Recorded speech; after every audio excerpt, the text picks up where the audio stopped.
Now let's talk now about Facebook groups. Facebook groups are similar in a way to fan pages. Once you log in, you can go to here and then you'll see the groups that you're a member of and so on. You see I've joined a couple of groups there.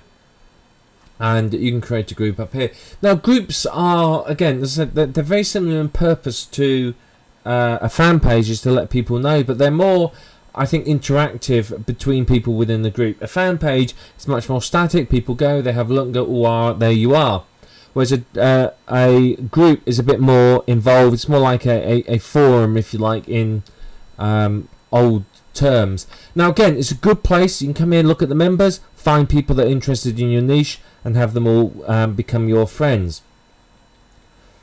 But you can see here's one of them, and you can see lots and lots of people can post to the group. Pretty much anyone can post to the group. So joining these groups is good if you're promoting your product, because then what you can do is you can talk about your product and share videos and share information and so on within the group. Now obviously you've got to do it carefully. Most of them will have rules and policies that you can read down here, and you've got to stick to these. If you don't, people are going to sort of go against you and you're going to have problems. And you can see there's the members if you want to start adding them as friends, and photographs and so on. And you can see there's videos, links and so on. But lots of people post. There's someone here, how do I get my American staff not to jump on people?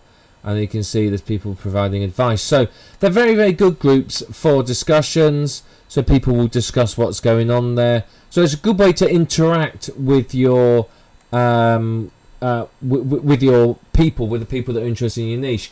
What I would actually recommend is that you create both a group and a fan page, and that way you can capture sort of both people, if you like. You can get people come and look at your information, become a fan, and then you can market to them as well via the group. You can talk to them there. So creating a group, very simple. As with everything in Facebook, you click there, we put a group name in, a group description, you put what type is it, let's call it internet technology, a general one, you put news, details, and then you create the group, and then you can mess around and set it up as you please. So we can just click there and create the group. And here we can see all the options that are available to us. We can make it so that only admins can write on it, or you can get everyone to join in. You can show group events, enable the discussion board, photos, etc, etc. If you want people to really participate and join in and get content, you want most of these enabled, to be honest. If you start disabling some of these, you'll find that people aren't going to particularly share. If you have a problem with spam, then by all means disable some of these, or only allow admins to upload them, but typically you won't. Facebook is quite good about spam, shall we say, and keeps very much on top of it. And you can see here you've got 3 types of groups. Open, which is the best one if you want anyone to join. Closed means that people have to apply and then you approve them. And secret means that it doesn't appear anywhere and you can only invite people in.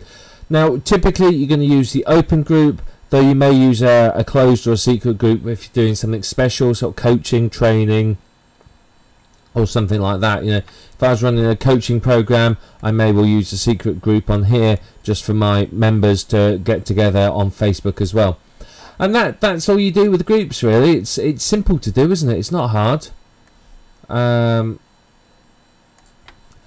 want to skip that. I don't want to publish it to my wall. And you might save and continue. There's my group. I can promote it with an advert. I can find friends and invite people by email address. You can see here you got your list of officers. So I can make Johan chief boss. I'll make him the chief boss.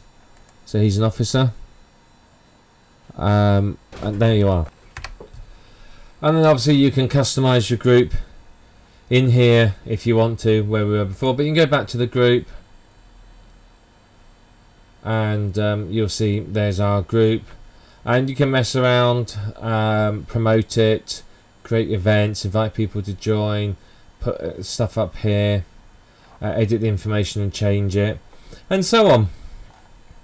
So that's all you need to do. That's Facebook groups. So fan pages are, I think, a lot more static. There are more people coming along and having a look. Facebook groups are much more interactive. It's encouraging discussion with people. So I would recommend one or the other, or even both. Both would be ideal, because then you have a forum here where you can really interact with people, and you can just capture the maximum number of people possible within your Facebook account, so you can market and basically build as big a list as possible. I would definitely recommend that somewhere within here you have something that will enable you to basically capture leads. So make sure you keep posting things where you direct them to your sign up page in return for a free gift or something like that, in order to really encourage people to become a part of your subscriber list, as well as being within Facebook. Because ideally, remember, what we're trying to do here is migrate people from Facebook through to our autoresponder list, where we can really market to them.